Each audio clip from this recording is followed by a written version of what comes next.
दोस्तों नमस्कार, मैं रक्षित परमार। दोस्तों आज उदयपुर में हम लोग हैं और उदयपुर में आज महावीर संता संदेश जो अखबार है उसके मुख्यालय पर हैं। आज हमारे समक्ष दो वक्ता हैं जो कि आज के साक्षात्कार में हैं और मैं वन बाय वन परिचय कराऊंगा। हमारे समक्ष हैं from the left side Shri हिम्मत सेठ साहब जो कि महावीर संता संदेश अखबार इसके प्रधान संपादक हैं, और राइट साइड आप देखेंगे तो हरीश कुमार सोहलका जी भ्रष्टाचार मुक्त भारत के राष्ट्रीय संयोजक हैं। और आज जैसा कि चर्चा का जो मुख्य बिंदु है वो है पॉलिटिक्स, कि किस तरह से जो राजनीति है वो देश की जनता को एक मतलब डेवलपमेंट की ओर लेके जा सकती है, और कैसे वो अलग अलग जो संकाय हैं, अलग अलग जो डिवीज़न हैं या डिपार्टमेंट्स हैं या लोगों के जो कम्युनिटीज़ हैं उनको वो एड्रेस करने का काम कर सकती है। तो सबसे पहले हम सेठ साहब से जानेंगे कि आप राजनीति को किस तरीके से देखते हैं, क्या उसकी भूमिका है, कैसे ये देश को विकास के पथ पर आगे बढ़ाती है। इस संदर्भ में आपका क्या सोचना है श्री हिम्मत सेठ साहब? दोस्तों नमस्कार। अक्षय जी, आपका आभार कि आपने मुझे इस गंभीर प्रश्न के ऊपर लाके खड़ा किया। दोस्तों, क्या है राजनीति? राजनीति का अभिप्राय क्या है?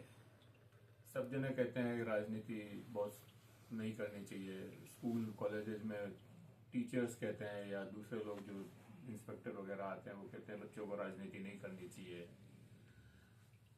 मजदूरों को जब मजदूरी करने जाते हैं, फैक्ट्रियों में काम करते हैं, तो उनको कहते हैं अरे आपने को राजनीति में नहीं पढ़ना, आपने तो काम से काम करो। किसानों को कहते हैं भाई आप तो अपना किसानी कारो करो। व्यापारियों को कहते हैं अरे यार व्यापार करो, आप क्या कोई राजनीति में पढ़ते हो, काय को? ये तो बहुत गंदी चीज है। ये बात बिल्कुल सही है कि राजनीति हमेशा गंदी रही है। मतलब अभी हम कहते हैं ना कि यार राजनीति बहुत गंदी हो गई है, लेकिन हमेशा गंदी रही है। और उसका प्रमाण ये है कि गीता में भी लाक्षागृह होते हैं ना, मतलब महाभारत में भी लाक्षागृह का उल्लेख है ना, कि उसमें पांडव जो है चले गए थे और उसको जला देने की वो कोशिश की थी। लक्ष्य मतलब लाख का बनाया था वो, ताकि जल जाए मर जाए उसी में। तो ये क्या है? ये षड्यंत्र ही था ना उनको मारने का। तो हमेशा ऐसी ही रही है, तो इसलिए ये इससे घबराने की जरूरत नहीं है। एक बात। दूसरी बात ये है कि राजनीति हमारे हर स्टेप को गवर्न करती है, मतलब कंट्रोल करती है। तो उससे अगर आप बचोगे तो बच नहीं सकते, तो उसमें आप रहोगे तो आप उससे लाभ ले सकते हो। तीसरी बात यह है कि जो लोग ये कहते हैं कि राजनीति बच्चों को नहीं करनी चाहिए, मजदूरों को नहीं करनी चाहिए, किसानों को नहीं करनी चाहिए, व्यापारियों को नहीं करनी चाहिए, वो दरअसल अपने आप के लिए सुरक्षित करना चाहते हैं राजनीति, कि वो अकेले ही खुद ही रहे उसमें और दूसरे लोग उसमें पार्टिसिपेट नहीं करें, ताकि हमारा ही नंबर आता रहे। तो ये तो एक बात है। पर राजनीति की परिभाषा क्या है? राजनीति का मतलब ये है कि आप जो राजनीति, सही राजनीति वही है जो विकास के ऊपर ले जाए देश को, और वंचित और जो निम्न वर्ग हैं उनको फैसिलिटेट करे और हमारे बराबर, सबको बराबर लाए। मतलब राजनीति का एक काम, सबसे बड़ा काम यह है कि विषमता जो है देश में छाई हुई उसको खत्म करे। वो ही राजनीति, सही राजनीति है। बाकी तो ठीक है, अब आपको अगर सेठों की राजनीति करनी है या राजा महाराजा थे तब भी राजनीति होती थी, तो वो एक अलग चीज है। लेकिन मैं इस एक एग्जाम्पल से इस बात को समझाता हूं कि कैसे राजनीति हमको गवर्न करती है। जैसे एक एग्जाम्पल खत्म करता हूं। जैसे कोठारी कमीशन 1965 में बना। उसने कहा कि एजुकेशन पे 6% जीडीपी का खर्च करना चाहिए। हमारी सही नई शिक्षा नीति आई है, उसमें भी कहा है कि एजुकेशन पे 6% खर्च करना चाहिए। लेकिन हो क्या रहा है कि 4% खर्च हो रहा था, वो भी अब 2.5% पे हो गया। इस बजट में जीडीपी का 2.5% ही शिक्षा के लिए रखा गया। तो अब अगर आप निवेश कम करेंगे शिक्षा में, तो गुणवत्ता युक्त शिक्षा कैसे मिलेगी? सबको शिक्षा कैसे मिलेगी, समान शिक्षा कैसे मिलेगी। तो ये एक एग्जाम्पल है कि राजनीति किस तरह से हमारे को इफेक्ट करती है। तो बाकी आगे बात करेंगे। तो सेठ साहब ने मतलब पॉलिटिक्स को वंचित वर्गों के किस तरह से ये एड्रेस कर सकती है, और शिक्षा नीति को या जो स्वास्थ्य को लेकर हम कैसे बात कर सकते हैं। अब इस दृष्टिकोण पर पॉलिटिक्स को किस नज़रिए से देखते हैं हरीश कुमार सोहलका जी, आपका क्या सोच है कि राजनीति कैसे ये हमारे वर्तमान को, कैसे हमारे भविष्य को निर्धारित करने का काम करती है, इस पर आपकी क्या टिप्पणी है? रक्षित जी, मैं आज मुझे महत्वपूर्ण विषय पर बोलने का मौका मिला है। मैं हरीश कुमार सोहलका, भ्रष्टाचार मुक्त भारत का राष्ट्रीय संयोजक। मैं अपने बारे में ये बताना चाहता हूँ कि हमारा नागरिक संगठन है और हमारे जो संगठन के कई पदाधिकारियों ने मिलकर मुझे राष्ट्रीय संयोजक बना दिया।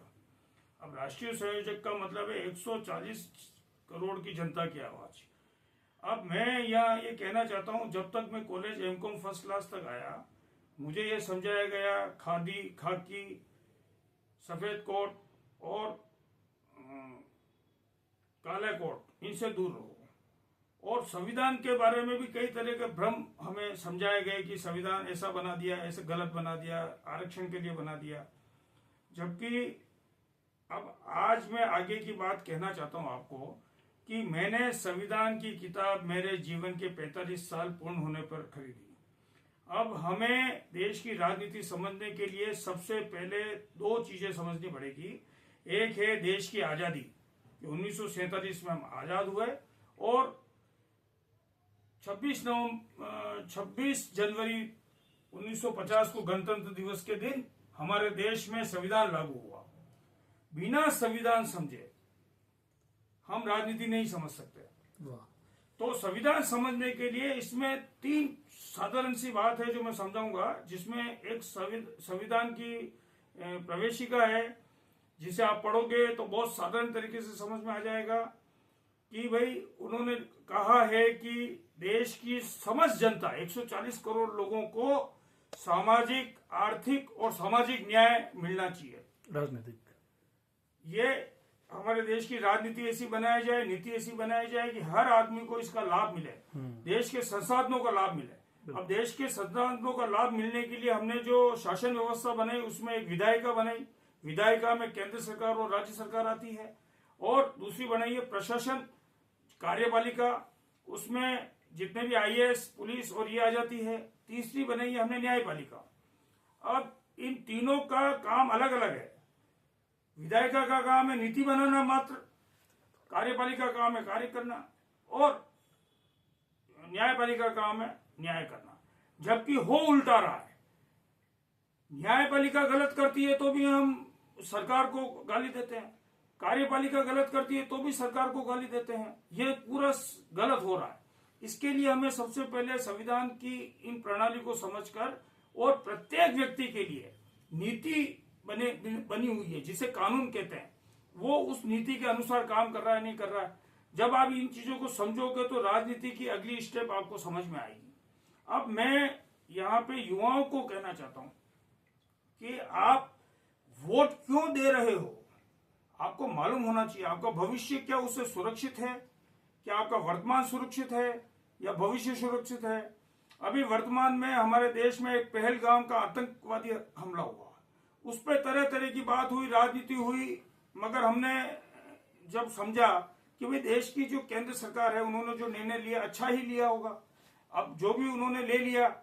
मगर मैं यहाँ कहना चाहता हूँ, एक 26 लोगों को मारने का जो आतंकवादियों ने हमला किया, उसके लिए आपने उन आतंकवादियों के पूरे खानदान को नष्ट करने की एक शपथ ली। मगर देश में हर साल भ्रष्टाचार, लूट और अपराध की वजह से 2600 जाने जाती है।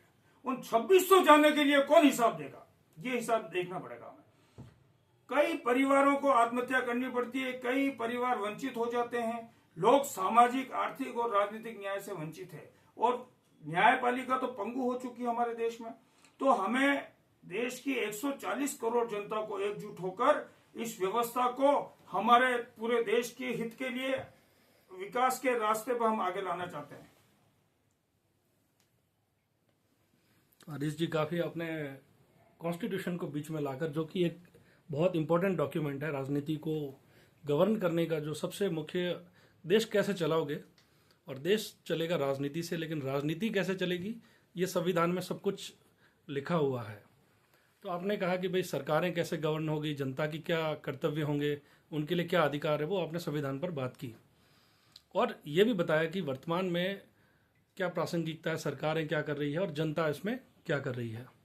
अब मैं सेठ साहब से ये जानना चाहूँगा कि क्या वास्तव में संविधान, देश अभी जिस तरह से चल रहा है, क्या संविधान लोगों तक पहुँच पाया है, या जिस तरीके से इसको पहुँचाया जाना चाहिए था उस हिसाब से इसको पहुँचा पाए हैं क्या हम लोग, और वास्तव में जब लोगों की भूमिका उसमें बढ़ चढ़ कर होगी तो वो देश किस दिशा में जाएगा, उस पर आपकी टिप्पणी क्या है?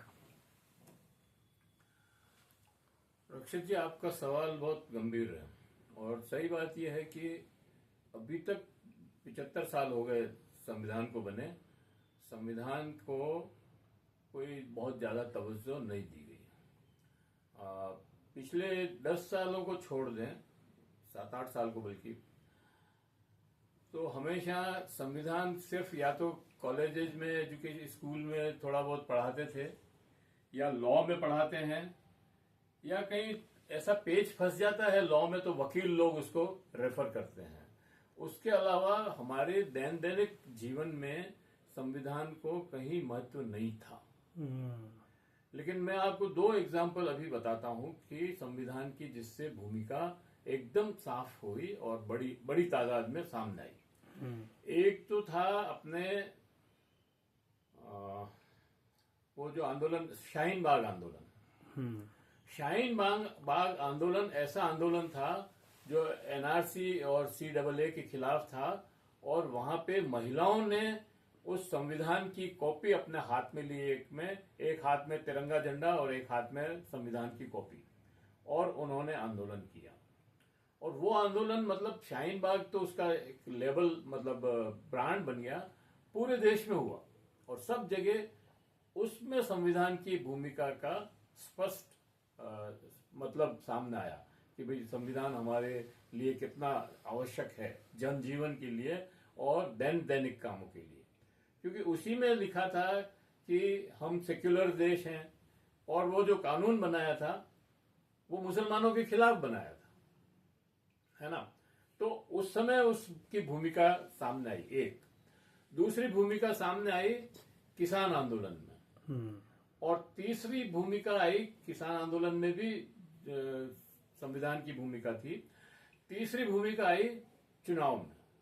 ये जो चुनाव हुआ अभी 2024 का पार्लियामेंट का, इसमें संविधान को बदलने की बात खड़ी हुई। एक पक्ष ने कहा हम संविधान बदलेंगे, एक पक्ष ने कहा कि ये संविधान बदलने वाले हैं, और दोनों पक्ष बाद में संविधान के पक्ष में ही खड़े हुए, है ना। तो संविधान की क्या भूमिका है ये इस चुनाव में पता लगा।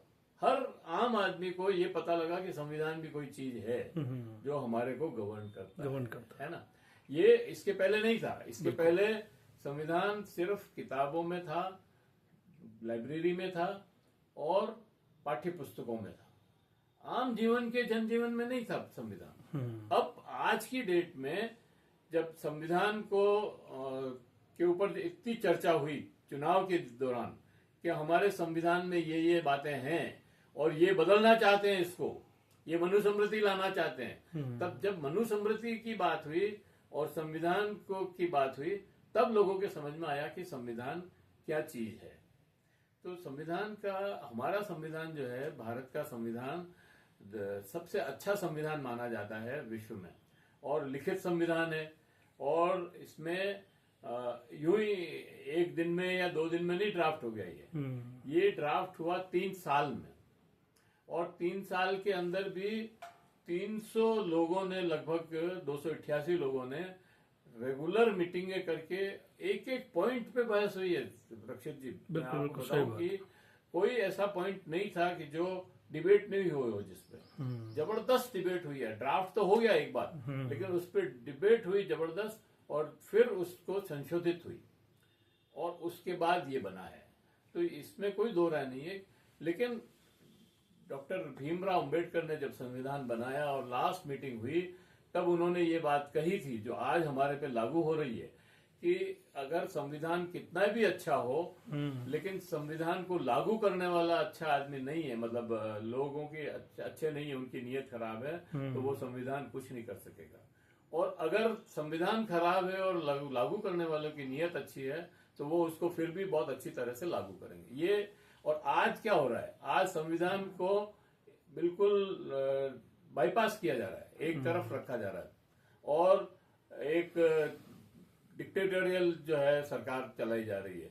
इन्होंने सारे संवैधानिक संस्थाओं को डिफंग कर दिया। इन्होंने कोर्ट को, मतलब जो न्यायपालिका है, उसको अपने काबू में करने की कोशिश की जा रही है। 10 साल से लगातार कोशिश हो रही है। पहले वो एक विधेयक लाए थे जो पास भी हो गया था, लेकिन सुप्रीम कोर्ट ने उसको मना कर दिया। उसके बाद भी अभी जस्ट निशिकांत दुबे और हमारे उपराष्ट्रपति जगदीप धनखड़ साहब, दोनों ने ऐसी टिप्पणियां की है संविधान इसके ऊपर, कोर्ट के ऊपर और संविधान के ऊपर, कि संविधान मतलब कोर्ट को जो है एक तरह से अपने कंट्रोल में लेने की काम करने की बात कर रही है। जबकि संविधान ने, जैसा कि हरीश जी ने बताया, कि तीनों अंग अलग अलग बनाए हैं और तीनों को एक दूसरे से नियंत्रित भी किया है। ऐसा नहीं है कि बैलेंस किया, बिल्कुल।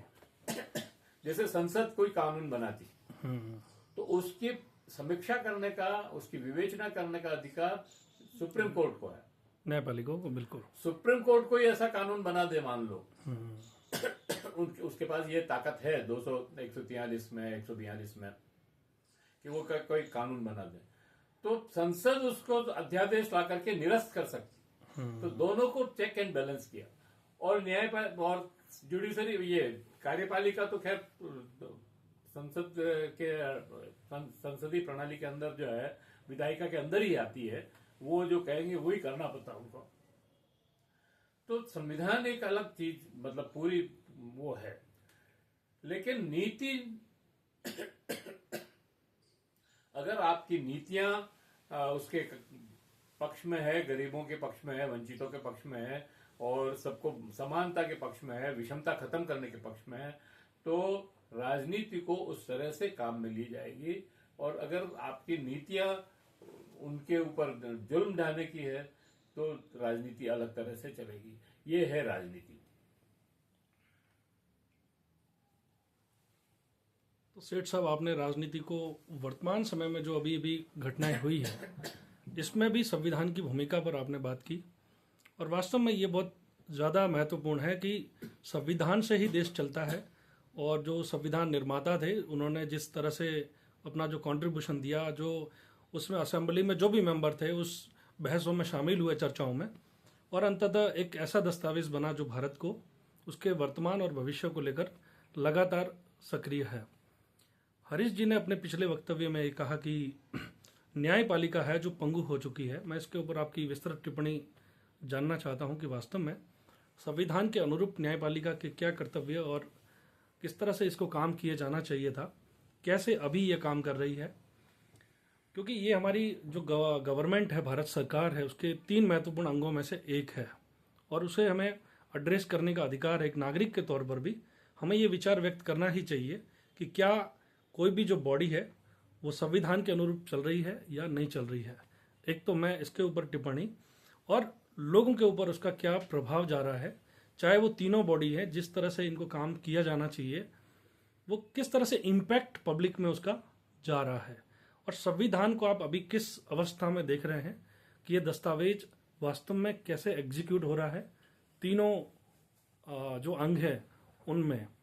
और सेठ साहब ने जो टिप्पणी करी उस पर आपकी कोई अगर प्रतिक्रिया है तो वे मैं चाहूंगा इसमें। साथियों, बहुत महत्वपूर्ण प्रश्न पूछा है कि भाई न्यायपालिका कैसे पंगु हो रखी है, या 75 साल बाद भी हम देश के नागरिकों को न्याय नहीं दे पा रहे हैं। इसको समझने के लिए आपको वर्तमान राष्ट्रपति आदरणीय श्रीमती द्रौपदी मुर्मू के वक्तव्य को समझना पड़ेगा कि राष्ट्रपति महोदय ने कहा कि एक गरीब आदिवासी अगर छोटे से झगड़ा हो जाता है तो उसको जेल से निकाला नहीं जा सकता, क्योंकि उसके परिवार के पास फीस देने के पैसा नहीं होता है। और जबकि दूसरी तरफ एक व्यक्ति खून भी करता है और पैसा देकर छूट जाता है। ये हमारे देश की विषमता है। ये एक ऐसी विषमता हमारे देश में लिया है क्योंकि जैसे हमारे देश में आजादी आई, संविधान लागू हुआ, पूरी न्यायपालिका को संविधान के अनुरूप बनाना चाहिए था और मुफ्त न्याय मिले, त्वरित न्याय मिले, इसकी व्यवस्था की जानी चाहिए थी। जबकि सरकार ने मुफ्त न्याय और त्वरित न्याय की व्यवस्था नहीं की। दूसरे शब्दों में ये सोचिए कि देरी से न्याय एक अन्याय है। आप किसी व्यक्ति को समय से न्याय नहीं दोगे तो उसका जीवन तबाह हो जाएगा। वर्तमान न्यायपालिका अंग्रेजों की न्याय प्रणाली पे चली आ रही है, जिसमें खाली तारीख तारीख तारीख तारीख तारीख तारीख, और इस तारीख में देश बर्बाद हो गया। आज बर्बादी का एकमात्र कारण है न्यायपालिका का पंगु होना। अगर देश की नीति बनती है तो सर्वप्रथम न्यायपालिका को सुदृढ़, त्वरित न्याय और मुफ्त न्याय दी जाए। प्रत्येक जो एक पीड़ित व्यक्ति जाता है तब उसको उसके जेब में पैसे नहीं होते हैं, वो किसी भी तरह से वकील को फीस नहीं दे सकता, तो वो वकील की फीस सरकार द्वारा दी जाए। तथा मेरा ये मानना है कि जैसे भी हो, आज पीड़ित व्यक्ति को न्याय नहीं मिल रहा है, उसका असर ये है कि पीड़ित व्यक्ति को न्याय नहीं मिलने का फायदा किसे मिल रहा है? भ्रष्टाचारी, अपराधी और लुटेरों को इसका बहुत बड़ा फायदा मिल रहा है। और हमारे देश में मेरा मानना है, जो सुप्रीम कोर्ट में कॉलेजियम सिस्टम है, जिसमें सारे वर्ग का प्रतिनिधित्व नहीं है, आज देश में 5 करोड़ से ज्यादा जो मुकदमे पेंडिंग है, इस पे कभी कोई चर्चा नहीं होती है। हमारे देश की समस्त राजनीतिक पार्टियों, समस्त नागरिकों, 140 करोड़ लोगों से आह्वान करना चाहता हूं, क्या ऐसा नहीं हो सकता, क्या ऐसे नहीं हो सकता कि हम ऐसी नीति बनाएं कि समस्त पेंडिंग जितने भी मुकदमे हैं उनका 6 महीने में निस्तारण हो, 1 साल में निस्तारण हो जाए। अगर मैं आज देश का नीति निर्माता अगर मुझे नीति निर्माता बनने का मौका मिले तो मैं निश्चित करूंगा कि जितने भी मुकदमे पेंडिंग है वो 6 महीने के अंदर उनका निर्णय आ जाएगा और प्रत्येक जज को जवाबदेही बनानी पड़ेगी। अभी वर्तमान में आपने देखा, एक जज, हाई कोर्ट के जज, जिनके घर पे करोड़ों रुपए का कैश मिला, उनके खिलाफ केस क्यों नहीं हो सकता? क्या वो लोक सेवक की श्रेणी में आते हैं? उनके खिलाफ केस होना चाहिए था।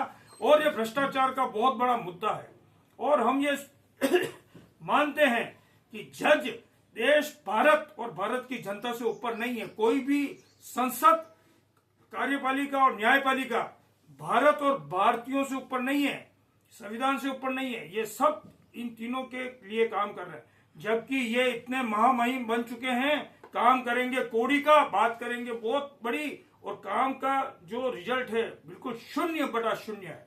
मैं इस पूरी न्यायपालिका से बहुत बेहद खफा हूं।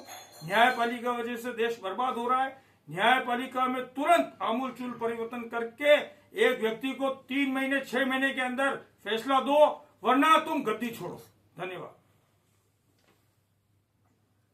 हरीश जी काफी आक्रोशित और न्यायपालिका को लेकर आपकी बहुत ही तीखी टिप्पणियां हैं और निश्चित ही कुछ ऐसे अनुभव और कुछ ऐसा हम जैसा देख पा रहे हैं कि न्यायपालिका में कुछ ऐसे चैलेंजेस हैं जिसको वास्तव में एड्रेस किया जाना चाहिए। सेठ साहब, सुवालका साहब की गंभीर टिप्पणियों पर आपकी टिप्पणी, और इसके अलावा आप देश में जिस तरह से कम्युनिटीज़ के बीच में जो क्लैशेज और छोटे छोटे सांप्रदायिक अलगाववाद की जो स्थितियां पैदा होती है, टेररिज्म एक तरफ हमारे देश के सामने खड़ा है, दूसरी तरफ जो नक्सलवाद है उसको भी आप किस तरह से देखते हैं? कैसे हम इसको मतलब बैलेंस कर सकते हैं, मतलब इसको कंट्रोल या जो भी कहें, इसका क्या हमारे पास क्या इस पे बोलना चाहेंगे सुझाव के तौर पर? तो मैं चाहूँगा कि आज की इस चर्चा में थोड़ा ये भी हो।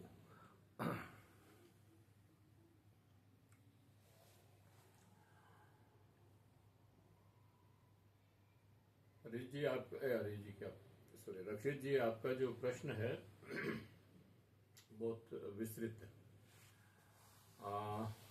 हरीश जी ने जैसा कि टिप्पणी की न्यायपालिका पे, बिल्कुल सही है। न्याय जो है समय से मिलना चाहिए, और कहा भी गया है कि अगर न्याय अगर देर से मिलता है तो वो न्याय नहीं है, अन्याय है। तो ये बात तो बिल्कुल सही है।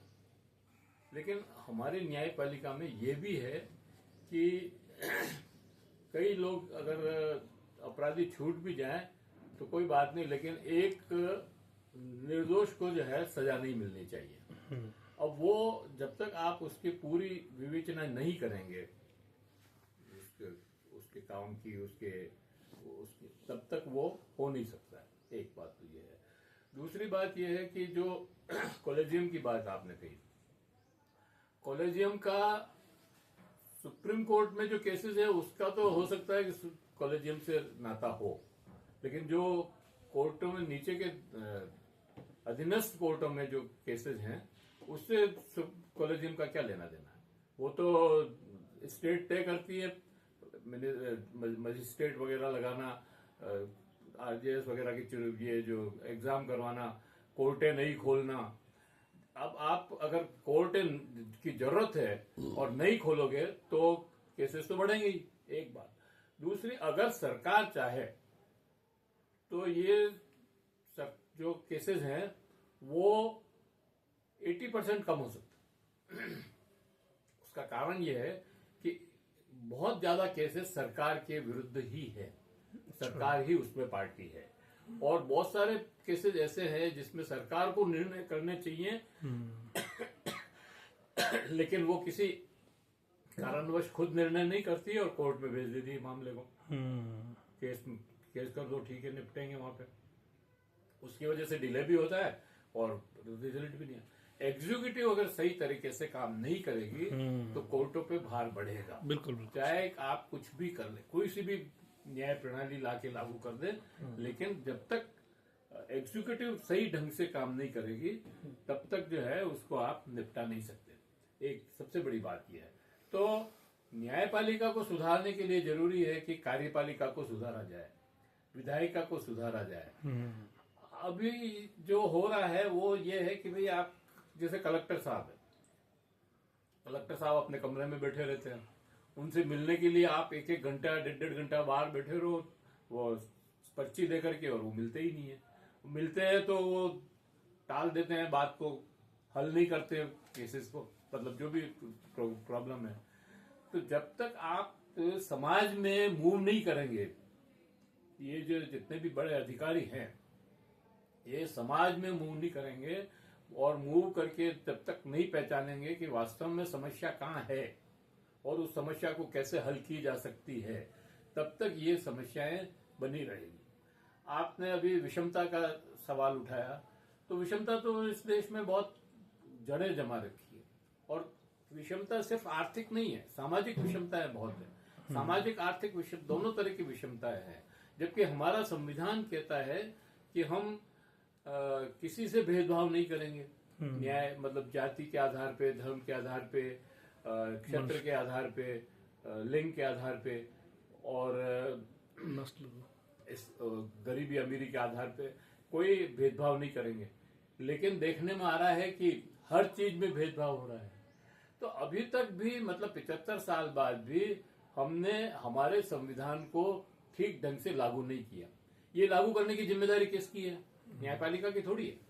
ये लागू करने की जिम्मेदारी है एग्जीक्यूटिव हमारी नेताओं की। नेता हमारा प्रतिनिधि है, हम उसको चुन के भेजते हैं, तो वो हमारा वो अफसर थोड़ी हो गया, ये हमारा खुदा थोड़ी हो गया। सही। उसको हमारे काम के लिए हमने चुना है कि ये हमारा काम तुम करो, इसलिए चुने जा रहे हो। और वो क्या करता है कि वो हमारा काम तो नहीं करता है, वो अपने धंधे करता है। तो ये जो प्रॉब्लम है इसको तब तक हल नहीं किया जा सकता है जब तक कि लोगों में चेतना नहीं आए। नागरिकों में चेतना आना बहुत जरूरी है। नागरिक चेतनावान होकर के उन लोगों को चुने जो आपके काम के लिए चुने गए हों, ठीक है ना। और वो वहां पे विधायिका में या विधानसभा में, लोकसभा में उस तरह की नीति बनाए, लोकसभा विधानसभा क्या है, कानून बनाई देने की जगह है। तो वहां वो कानून बने जो आम आदमी के हित में हो और वो लागू हो। वो सबसे बड़ी बात ये, कानून कोई भी बना दो, कहीं पे भी बना दो। और मैं हजारों केसेस ऐसे जानता हूं जिसमें सुप्रीम कोर्ट ने, हाई कोर्ट ने फैसले दिए हुए हैं लेकिन लागू नहीं होते। हरीश जी को पूछो, शिक्षा के ऊपर जो है वो प्राइवेट फीसेस का मामले में कोर्ट से फैसला आया हुआ है, नहीं आया हुआ, लेकिन लागू नहीं हो रहा है। तो जब तक ये व्यवस्था नहीं हो कि हमारी जुडिशरी जो फैसले करती है उसको ये एग्जीक्यूटिव लागू करे, और जुडिशरी में भी इतनी हिम्मत चाहिए कि वो अगर कोई फैसला लागू नहीं हो रहा है तो कंटेम्प्ट करे, है ना, और उसको बाध्य करे उसको फैसले को लागू करने के लिए। बिल्कुल बिल्कुल। तो जब तक ये नहीं होगा तब तक आप करते रहो, बोले हम संविधान बहुत अच्छा है, हमारी न्यायपालिका बहुत अच्छी हो जाएगी, ज्यादा जजेस हो जाएंगे, ज्यादा कोर्टें खुल जाएगी, लेकिन अगर उनके फैसले दिए हुए लागू नहीं होंगे तो क्या होगा? और करप्शन इसमें बहुत बड़ा एक रोल है। बिल्कुल बिल्कुल। तो उसको भी देखने की जरूरत है। तो ये सारी चीजें मिलकर के राजनीति, और क्या है, राजनीति इन सबको ठीक करने के लिए ही तो है। सही बात। हम आदमी जो चुनते हैं वो इसीलिए चुनते हैं कि वो इन सब चीजों को ठीक करे।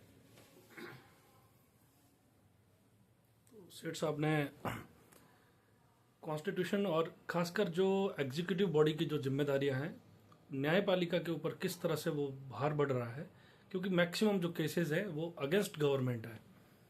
यहाँ ये बात बिल्कुल सही है कि जुडिशरी को इनसे निपटने के लिए एग्जीक्यूटिव को ही थोड़ा फंक्शनिंग मोड पे आना पड़ेगा, और इसमें जो पॉलिसी मेकिंग का जो कर्तव्य है विधायिका का, उसकी भी कुछ जिम्मेदारियां यहाँ पर तय होती है। अब मैं हरीश जी आपसे ये जानना चाहता हूँ कि जो आम आदमी है उसे तो अभी तक संविधान समझ में ही नहीं आया है, उस तक तो पहुँच ही नहीं पाया है, और वो जो आम व्यक्ति है वो लड़ नहीं पा रहा या उसको न्याय से वो वंचित है। अब मैं मतलब मोटे तौर पर व्यवहारिक रूप में ये जानना चाहता हूँ कि इसके ऊपर आपके क्या सुझाव हैं कि कार्यपालिका को क्या ऐसा करना चाहिए? जो विश्वविद्यालय हैं, महाविद्यालय हैं, स्कूल्स हैं, मतलब गवर्नमेंट को ये स्टेप्स लेने पड़ेंगे संविधान को पहुंचाने का काम। न्यायपालिका का कार्य न्याय करना है, तो कार्यपालिका के यहाँ पे क्या कर्तव्य हैं और सरकारों को क्या कुछ करना चाहिए, और जनता में भी जो लोग प्रेशर ग्रुप्स हैं उनकी क्या भूमिकाएं हैं यहाँ पर कि देश के संविधान को तीनों जो अंग है उसमें मूर्त रूप से साकार कराने का काम करे। हरीश कुमार सुवालकर जी।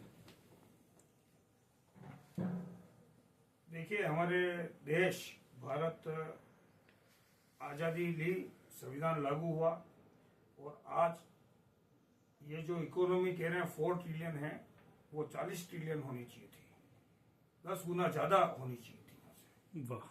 प्रत्येक व्यक्ति आए, प्रत्येक परिवार को 10 लाख रुपए से ज्यादा सालाना इनकम होनी चाहिए, ये मेरा मानना है। तब जाके वो आदमी उस परिवार को बेहतर ढंग से जी पाएगा। या ये कह दो कि प्रत्येक परिवार में 1 लाख रुपए महीने की आमदनी होनी चाहिए। देश में इतना संसाधन, इतना उत्पादन और इतना विकास होना चाहिए। अब इसको साधारण शब्दों में जो हमने लोगों तक समझाने की बात कही है, जो जनता से चुनकर जनप्रतिनिधि जाते हैं और संविधान की शपथ लेकर कार्य करते हैं, वो जन सेवक कहलाते हैं। दूसरा, कार्यपालिका और न्यायपालिका में जो लोक सेवक जाते हैं और जो संविधान की शपथ लेकर काम करते हैं, अपने कानून की पालन करने की बात करते हैं, वो लोक सेवक कहलाते हैं। इसलिए हमने नारा दिया, देश हमारा, संविधान हमारा, हम मालिक हम भागीदार। तो साथियों, देश के हम मालिक या भागीदार है। जब देश का उत्पादन होता सालाना, उस सालाना उत्पादन को 140 करोड़ लोगों तक कैसे बांटा जाए, कैसे पहुंचाया जाए, ये हमारी कार्यपालिका और हमारी विधायिका की जिम्मेदारी है। और न्यायपालिका की जिम्मेदारी है कि समय पे न्याय करे। जैसा कि हमारे सेठ साहब ने कहा कि हम ये सोचते हैं कोई निर्दोष नहीं फंस जाए। मैं तो कह रहा हूं, निर्दोष क्यों फंसे? जो 100% अपराधी है उसको सजा दो आप, क्योंकि अगर सजा नहीं मिलेगी तो जो भ्रष्टाचार से कमाया हुआ आदमी, जो लूट से कमाया हुआ आदमी, जो अपराध से कमाया हुआ आदमी, वो धीरे धीरे आपके केंद्र सरकार और राज्य सरकार में जा रहे हैं और वो लूट की व्यवस्था को कायम कर रखा है। जो पैसा आम जनता की जेब में जाना चाहिए वो कुछ चंद लोगों के जेब में जा रहा है। हमारे देश से भ्रष्टाचार के रूप में जो पैसा इकट्ठा होता है साल में लाखों करोड़ रुपए, वो विदेश चला जाता है। आखिर क्यों? इन सवालों के जवाब बहुत जरूरी है। इसलिए प्रत्येक भारतीय को संविधान, कानून और राजनीति समझनी पड़ेगी और खुद को वोट क्यों दे रहा है, किसे दे रहा है, ये जानकारी करें। और मैं निश्चित करता हूं कि आप सबकी जागरूकता, देश के 140 करोड़ लोगों की एकता से ये संभव हो पाएगा। हम 4 ट्रिलियन नहीं, हमें 40 ट्रिलियन चाहिए। हमें अमेरिका से आगे आना है, क्योंकि उसकी जनसंख्या और हमारी जनसंख्या में फर्क है कि उसकी जनसंख्या 5 करोड़ है और वो 25 ट्रिलियन है। तो 140 करोड़ में 40 ट्रिलियन चाहिए। ये बहुत आसानी से ये हमारा लक्ष्य पूरा हो सकता है, बेशर्त हम ईमानदारी से और एकता से आगे बढ़े। धन्यवाद। तो हरीश जी, आपने करप्शन के मुद्दे को बहुत गंभीरता से उठाया कि जो हमारे देश की इकोनॉमी है उसको 40 ट्रिलियन होनी चाहिए थी, लेकिन अभी 4 ट्रिलियन के हम आसपास में हैं। वास्तव में ये एक जो हमारा ढांचा है, प्रस्तावना में भी ये बात कही गई है, सामाजिक, आर्थिक और राजनीतिक न्याय, कहीं न कहीं इस स्ट्रक्चर में हम फैल हुए हैं। अभी तक मतलब उस दर पे सफलता हमें नहीं मिली है। और ये आज के समय में हमारी जो गवर्नमेंट्स है उसके लिए भी ये लक्ष्य है कि उसकी प्राप्ति करनी है। और खासकर जो ये मैंडेट है वो तो जनता के लिए ही है कि जनता को उन सबको प्राप्त करने के लिए एक मैकेनिज्म के रूप में, उनको एक ऊर्जा के रूप में तैयार होना होगा। और हमें जो हमारे जो भी रिप्रेजेंटेटिव हैं उनको हमें उस रूप में वहाँ पर भेजना होगा कि वो संविधान को ठीक से समझ पाएँ और जिस रूप में वो लिखा गया है उसकी सही मंशा के साथ में उसको लागू कर पाएँ। तो आज की ये चर्चा में वास्तव में नक्सलवाद पे 2 लाइन बोलना चाहता हूं। मैं चाहता हूँ कि हरीश जी आप थोड़ा नक्सलवाद का जो इशू, अभी एक घटना हुई थी जिसमें मतलब नक्सलवादी मारे गए हैं, इसको आप किस तरह से देखते हैं? कैसे ये मुद्दा है जो मतलब इसके ऊपर बात लोगों में जानी चाहिए? रक्षक जी, अब जिम्मेदारी राष्ट्रीय संयोजक की मिली तो नक्सलवाद को भी पढ़ना और समझना बहुत जरूरी हुआ। नक्सलवादी आंदोलन हुआ तो उन्होंने सरकार के साथ असहयोग किया कि भाई हमारे साथ अन्याय और अत्याचार हो रहा है तो हमारी जमीन मत छीनो, हमारे संसाधन मत छीनो। इस बारे में लेकर उन्होंने विद्रोह का रूप लिया। अगर नक्सलवादी आंदोलन के लोग संविधान समझते, कानून समझते, राजनीति समझकर आंदोलन करते तो शायद ये देशद्रोह नहीं कहलाता, यह देश के हित में होता। क्योंकि इन लोगों ने संविधान और कानून को समझे बिना यह आंदोलन किया और विद्रोह का रूप ले लिया और गोली चलाने जैसे शस्त्र हाथ में लिए गैर कानूनी काम किए। तो ये लोग मासूम लोगों को भटका कर देश की मुख्य धारा के विपरीत चले गए। जो लोग हमारे देश के विकास में अग्रसर हो सकते थे, देश के विनाश में आ गए। इसलिए मैं सभी आंदोलनकर्ताओं, सभी तरह के लोगों को मैं अपील करना चाहता हूं, सबसे पहले संविधान समझे, कानून समझे, राजनीति समझे, फिर अपने आंदोलन को दिशा दें, ताकि आप शहीद होंगे मगर अपराधी घोषित नहीं होंगे। धन्यवाद।